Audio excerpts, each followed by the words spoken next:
गोटे revenue village जमी कहते गोटे सीआरपी न रहीकि आम प्रत्येक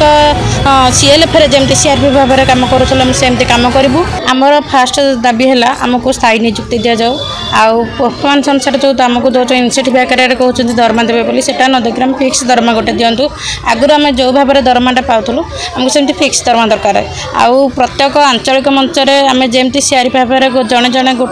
रोलु आम सेमती रही आमको जमती कहते गोटे रेवेन्यू विलेज जड़िए सीआरपी जड़े गोष्ठी सहायता कम करवा आने कौन जी आम तो आगुरी पूर्व 6 वर्ष धरिकी आम सब गोष्ठी सहायता भौणी मैंने एकाठी कर एकत्रित करके कम कर आज जब जड़े गोटे रेवेन्यू विलेज मो पंचायत मो गोटे रेवेन्यू विलेज 8 जन सीआरपी आम कम कर 8 जन आमको जनक बछाव आम 7 जन कौन करूँ। गोटे रेवेन्यू विलेज जमी कहते गोटे सीआरपी न रहीकि आम प्रत्येक सीएलएफ जमी सीआरपी भाव में कम करमती कम करूँ। सरकार दाबी न शुणी परवर्ती पदक्षेप कौन अच्छी जदि सरकार जिते पर्यटन आम दाबी न शुणी आम से पर्यटन एमती धारणा बसी था।